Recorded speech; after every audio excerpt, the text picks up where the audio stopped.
Well, hello there, and welcome to another episode of EKU Online's eCast series. EKU Online's mission is to change lives by providing access to affordable and high-quality degree programs in meaningful disciplines that positively impact our society. We thank you for joining us today. Today, our special guest is Dr. Trish Isaacs. Dr. Isaacs serves as Associate Dean and MBA Director for the College of Business at Eastern Kentucky University. She has taught accounting courses at both the undergraduate and graduate levels for many years. In recent years, her work in higher education has been primarily in administrative roles.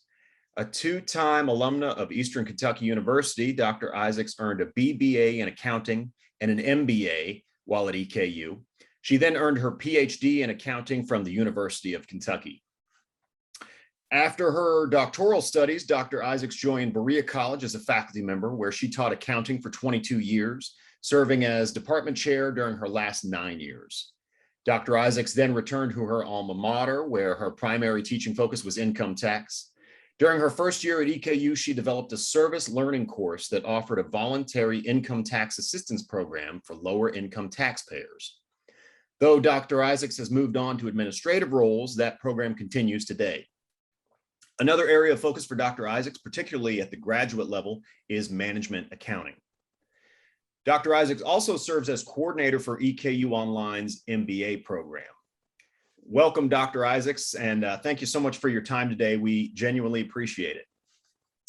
Thank you. I appreciate the opportunity to join you. Well, let's jump on in. As we begin our discussion, Dr. Isaacs, please share with our listeners the many different hats you currently wear in the College of Business and how you manage to juggle all these roles. Juggle is an interesting word choice. It took me back to when I first was appointed chair of the department at Berea College. A colleague of mine was commenting that I would be a good fit for that role because I was a juggler. And I'd never thought of myself as a juggler, but since that comment, I have many times. And I do enjoy different roles. I enjoy the variety, but sometimes it does seem like there are a lot of balls in the air. You ask about how you manage, and as I thought about that, prioritizing is important, planning ahead is important, starting early.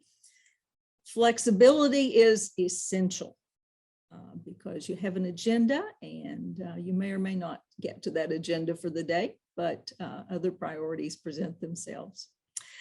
I think the most important key to success is having a strong team. No individual can do it all.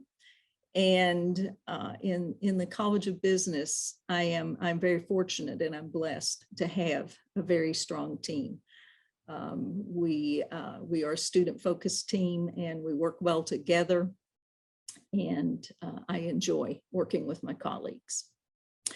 Currently, I am, as you said, serving as Associate Dean and as MBA Director.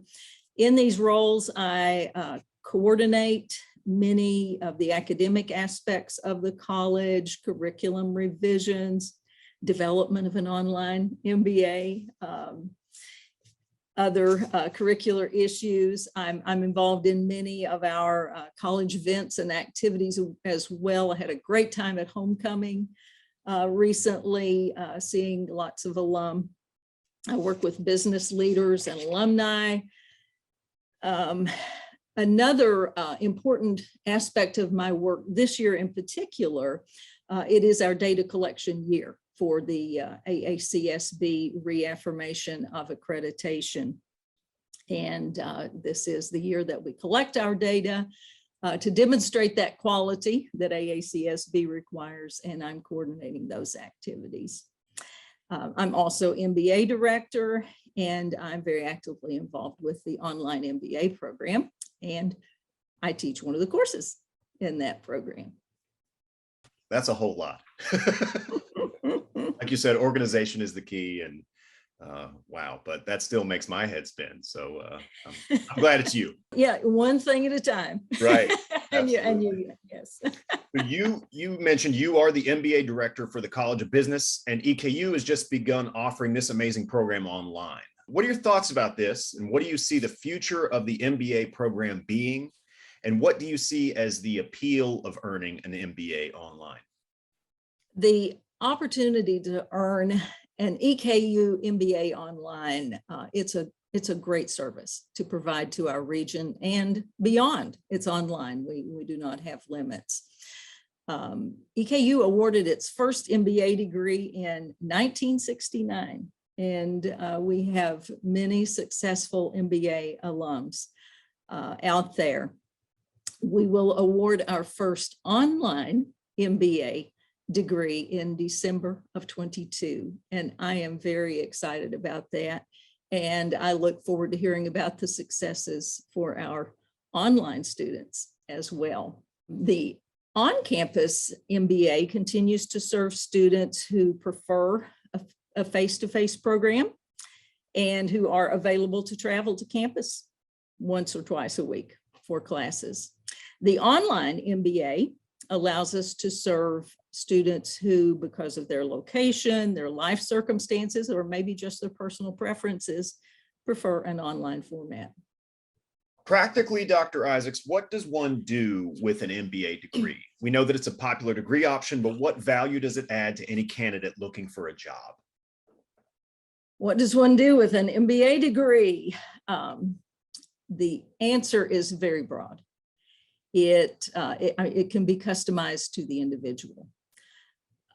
It's a widely recognized credential. It signifies that the holder of the degree has gained business knowledge and skills that are needed for career advancement, whatever that career path.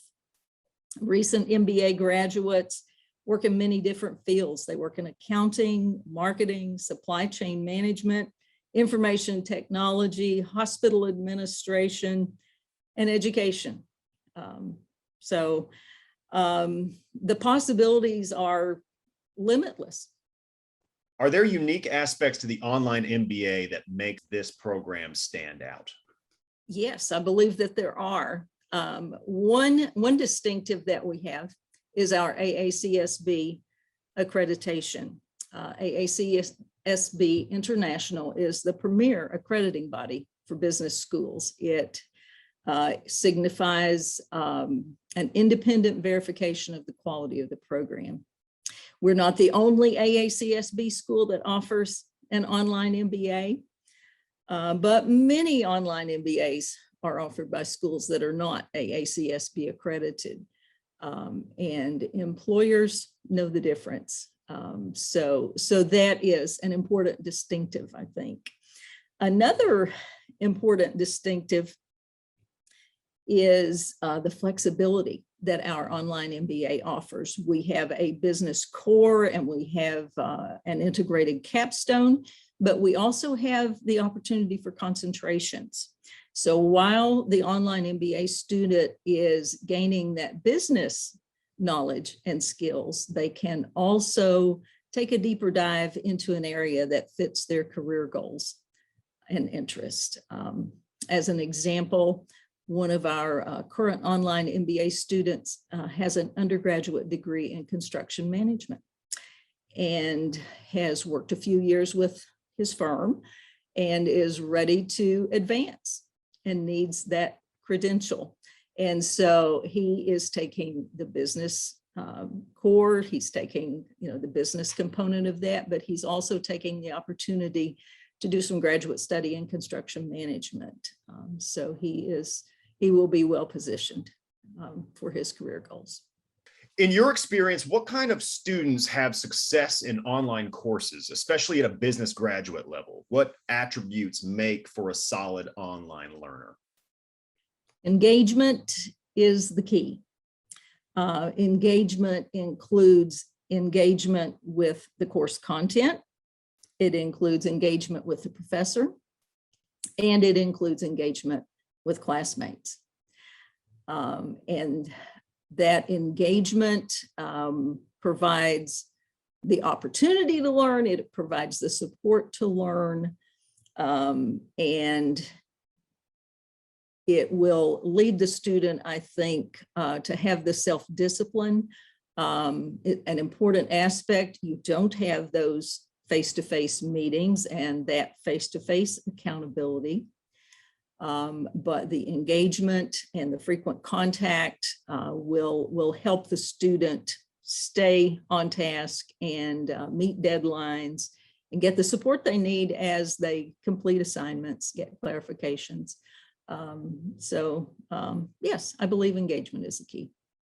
By that same token, Dr. Isaacs, what challenges and difficulties do your students encounter, and how are they able to mitigate those issues? And then how does the faculty assist struggling students? I think one of the biggest challenges for online students is the accelerated pace of the course. Each course is 8 weeks. It is a full semester course. It is 3 credit hours. It is 3 graduate credit hours. And you do it in 8 weeks. So I think the pace of the course and the expectations, the weekly expectations, are one of the biggest challenges. The mitigation, I think, goes back to my comments about engagement. Engaging with the content, engaging with fellow students, and engaging with the professor, and doing so well in advance of deadlines. From your perspective, Dr. Isaacs, how do you see the future of online education taking shape? Should we be encouraged and hopeful for its future, or should we be concerned? I am encouraged and hopeful for the future of online education. As an early adopter many, many years ago of WebCT, I'm not sure if you've heard of WebCT. It was an online course management system that was later acquired by Blackboard. That does date me, doesn't it? But the point is, I have seen many, many technological changes, technological advances, I would say, in the area of teaching and learning. And those advances will continue at an accelerated pace. In my view, the pandemic has really accelerated change that was already occurring. Online education existed long before COVID.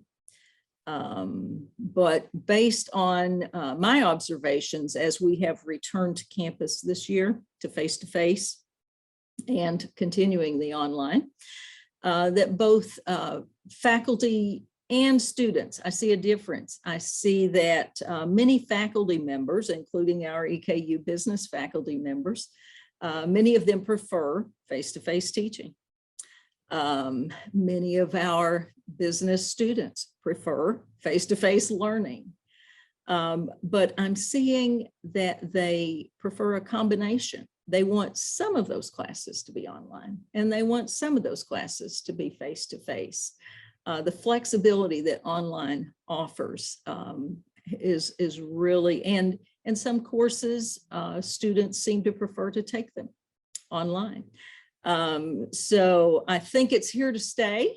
I think we're not gonna close up shop and stop our face-to-face courses, but we will use a combination, I think, for students who can come to campus, and we will continue our totally online programs for those who cannot come to campus. Going back to the MBA program, if you had to give an elevator speech to a handful of prospective MBA students, and you had about 60 seconds to tell them why they should earn their MBA from EKU, either face-to-face or online, what do you say to that group of students, Dr. Isaacs? I'm reminded of a comment from one of my MBA faculty colleagues. He likes to say that EKU's unfair advantage for the MBA program is its faculty. Our MBA faculty are deeply committed to providing a student-focused, high-quality learning experience. They set high standards for themselves, they set high standards for their students, and they are ready to support those students as they meet those high standards. Our MBA students will learn valuable business content and skills, and they will gain confidence in their abilities as they rise to the challenges. A distinctive of our face-to-face program is our cohort model, and a distinctive of the online MBA is the breadth of concentration options. With either format, you will be well equipped for career advancement. As you work with a myriad of students with diverse backgrounds and experiences, are you encouraged or discouraged in what the future holds for the world of business and all its many facets? Business has, without question, changed over the years. Development of cross-functional teams, remote work options, flexible schedules, virtual meetings, the list continues. Many aspects of our work has changed, but the work is still being done. And it will continue to be done with more advanced tools and options. The key ingredients of the MBA and of our undergraduate, our bachelor's in business administration as well. Critical thinking, considering multiple perspectives and needs, creative problem solving. These aspects will continue, and they are needed by our business professionals.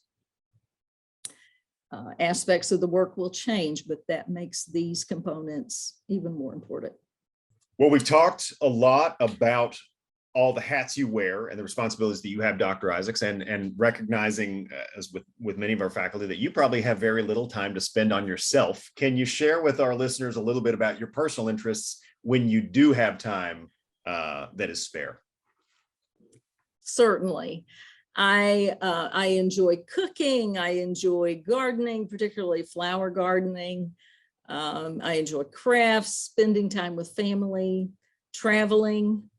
I'm a lifelong resident of Kentucky, and I really had to travel outside Kentucky to appreciate Kentucky's beauty. My first international trip is probably not a typical first trip for folks. I was doing some accounting volunteer work, and so my first international trip was to West Africa. And I traveled to some countries in West Africa and installed some accounting software for some field offices, and I had just had a wonderful experience. And so from that point on, I was hooked. And I have done some internet. I went to Haiti and did some accounting volunteer work. Much of my travel is tied to volunteer work. I've led some international travel courses as well. I have not been able to travel very much in recent months because of the pandemic. So my most recent trips are to my two favorite cities in the US. Those are Cleveland, Ohio, and Summerville, South Carolina, which may seem like a strange combination, but those two cities have my grandchildren. That makes sense. Well, is there anything else you'd like to share with our listeners today, Dr. Isaacs? I think anytime I hear that question, I think, well, I should have some words of wisdom to share, right? And so my thoughts go to one of the wisest people I ever knew. That was my father. And he, years ago, as I was completing a graduate degree, he made an observation. I can't remember if it was the master's or the PhD. Background. I'm a first generation college student. He never had the privilege of going to college. He was a very successful entrepreneur and, as I said, a very wise man. But what he told me was that the value of education was in using it to help others. And I would encourage anyone considering earning a degree to keep that in mind. To serve others and make life better for others in ways that we can. Could not pick a better note to end on. We'll take it. All right. Thank you so much for your time today, Dr. Isaacs. It's been a real pleasure speaking with you and getting to know you a little bit better. And it's been interesting learning about the world of business and the MBA program here at EKU. I think we can all safely say that this is a very exciting time to be putting a great program that we have here on campus online as well. So thank you for your time. Thank you.